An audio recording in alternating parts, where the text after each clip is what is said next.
What is going on, beautiful people? Today we're going to be answering the question, how long do narcissists hold grudges? If you're new here, my name is Lee Hammock. I'm a clinically diagnosed narcissist, and welcome to another episode of the Narcissist Code.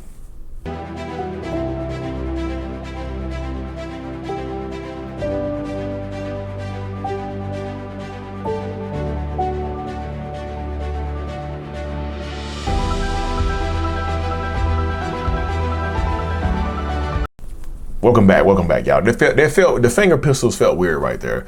Drop me a comment if you think that was weird. I won't do it again, I promise you.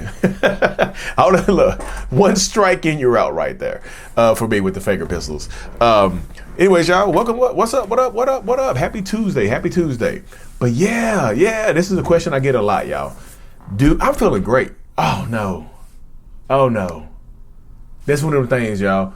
I know when I'm feeling great, I'm having a good day, that a down is coming soon. I just realized, I'm glad I caught that. I'm feeling really good today, but you know, the highs and lows, the ebbs and flows of mental health, of your mental health and depression and anxiety, how that works. I'm going to have a down day here pretty soon, but we're going to tackle a lot of stuff today, so the down day doesn't affect me.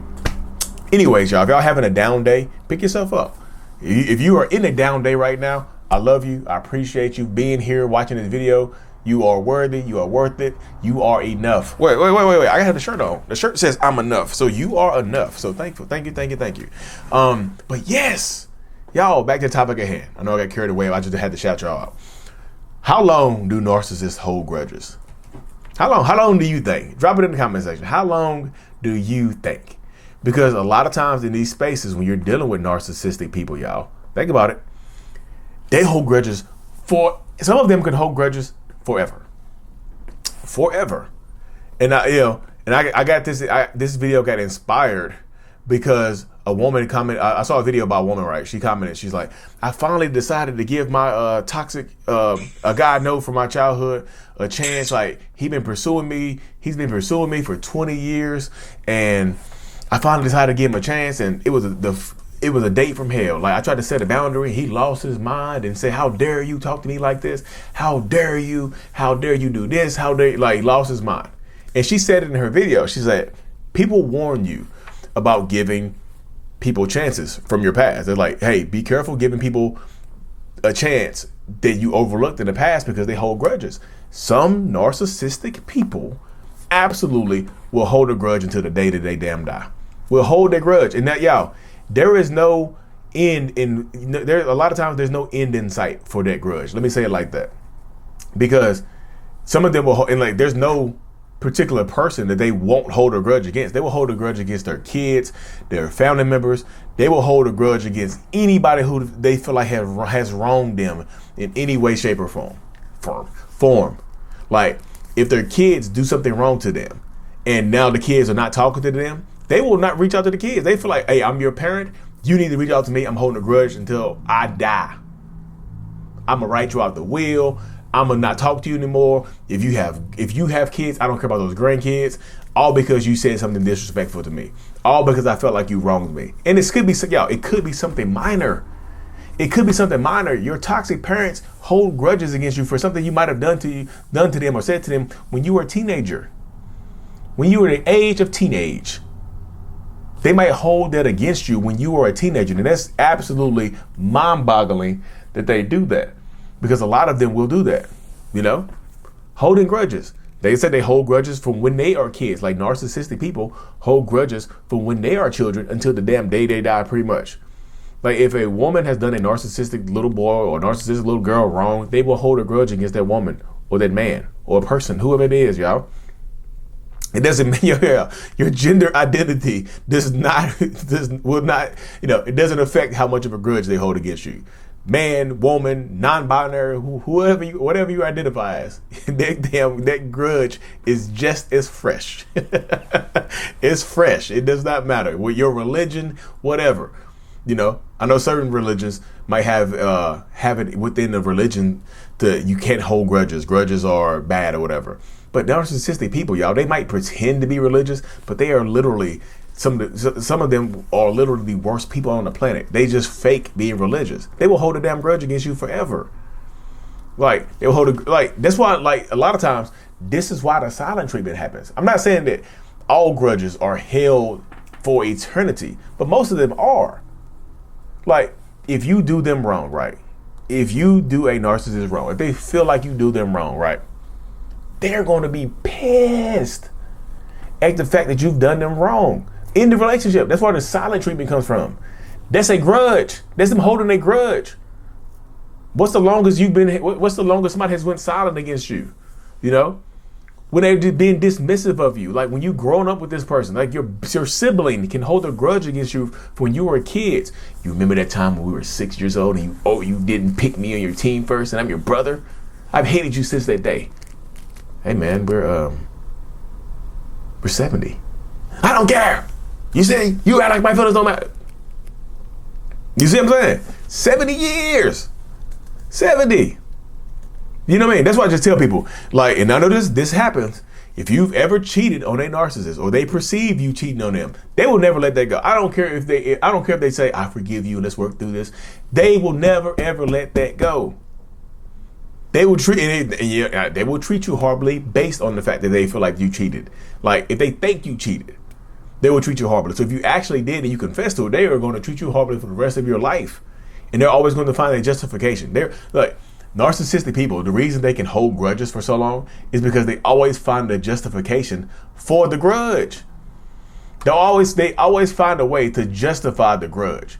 Even though you might think it's stupid, you might think it's ignorant, like, why the hell are you holding on to a grudge like this? That is dumb as hell. You might think that, but that narcissistic person, they're going to find a way to justify that grudge in their minds. Like, this grudge is the grudgiest grudge that this has ever grudged before. They're not going to let it go. Why would they? Why would they? Will Lee have apologized? So? Will Lee apologize? No, it doesn't. Lee apology doesn't mean anything. No, it doesn't. And that's not me trying to be mean, but that's just the mindset of it right there. It does, like, they don't care if you apologize to them. They're still going to hold their grudge because the fact that you did it is what matters. The fact that you said it is what matters. The fact that the action happened or the words happened are what matters in this space right here. You know what I mean? Because that's what's going on. They are going to internalize it and treat you horribly based on it. So some of them will not ever let a grudge go. I don't care if they say they've forgiven you for it. I've forgiven you for it. You argue with them. I don't care if they said they've forgiven you for it. Argue with them and see how it goes. You know, argue with them and see how it goes. If I forgive you, argue, get into an argument and see if they don't throw it in your damn face. See if they don't launch into an attack based on something that they said something that they said they're over. I'm over it now. Let's move on. Let's move forward. Let's move forward into brighter horizons for both of us. No, they're going to use it against you in an argument. If they run out of insults, if they run out of ways to justify how they're treating you or their behaviors or whatever, here comes the past. It's always going to be in their back pocket. They keep their grudges in their wallet. They keep their grudges right here behind the debit cards and the credit cards. Like, the grudge goes right here. That's a picture of my son. The grudge goes right here, and whatnot. But that's it right there. That's the mentality that so many people face when you're going through that, when you're dealing with narcissistic people. Like, they won't let it go, y'all. If you feel like they're holding a grudge against you, or they feel like you've wronged them, or you might have actually wronged them. You know, we're not perfect people. Nobody's perfect. You might have actually wronged them. They're not going to let that go. Because the mentality behind it says, you wronged me. I can't let this go. I know it's healthier to release it. It's healthier to forgive and forget or sometimes. But it's damn near impossible. Like I said, I'm gonna tell you a real true story. I think I've said this before in another video, but I held a girl called me ugly when I was like 8 or 9 years old. I was like in second or third grade. A girl called me ugly when I was in third grade, 8 years old. And I held a grudge against that girl for 30 years. 30 years. In my mind, I was wishing bad on her. When I was an adult, I hadn't seen that girl in 30 years. I was wishing bad on her. I was like, my therapist was like, why don't you let that go? It's healthy you let it go. I was like, look, Miss Therapist, I want to let it go. It's just something in me holds on to it. Something in me is holding on to this grudge because it's serving me in some way, shape, or form. This grudge is serving me. this hatred I have for her, that she hurt my feelings, that she brought shame into my life. She was one of the first memories I have of shame in my life. She hurt me. So I need to have it. I don't plan on hurting her. But like I said, I actually ran into that girl a couple weeks ago. Her cousin and my son play on the same basketball team. Her cousin and my son play on the same basketball team. And they look, and I was like, wow. And I seen her, and I realized as an adult, as 38-year-old adult, I was like, that's an idiotic grudge to hold. Their grudge is so stupid. It's so dumb. She was a kid. I was a kid. And I released it. It felt good to release it, y'all. I ain't gonna lie to you. It felt good to release it. It felt good to that might be why I'm feeling so good right now. Because I released that grudge. I released that that toxic grudge I've been holding on to for 3 decades. That's crazy, isn't it? But most narcissists will never get there. I know that makes some people sad. Well, you just made me sad because I know my partner will never get there. They have to want to get there. Yo, you can show them the trail, you can lead them down the pathway, but they have to want to get there themselves. You can't make them want to be better. But Lee, what if I love them more? Loving them more won't change how they treat you. I just posted that on my YouTube channel yesterday. I posted it on my platforms yesterday. Loving them more won't change how they treat you. So they're going to hold on to these grudges because these grudges are serving them in some way. These grudges probably serve them like they always have something on you. I always have a reason to not forgive you. I always have a reason to be angry at you. I always have a reason. Some of them use the grudges. This is how I've used my grudge. I use it because it made me hyper focused on how I look. I use it to make sure I'm taking care of myself. Make sure I'm viewing myself in a certain way. Make sure I'm viewing myself in the correct light.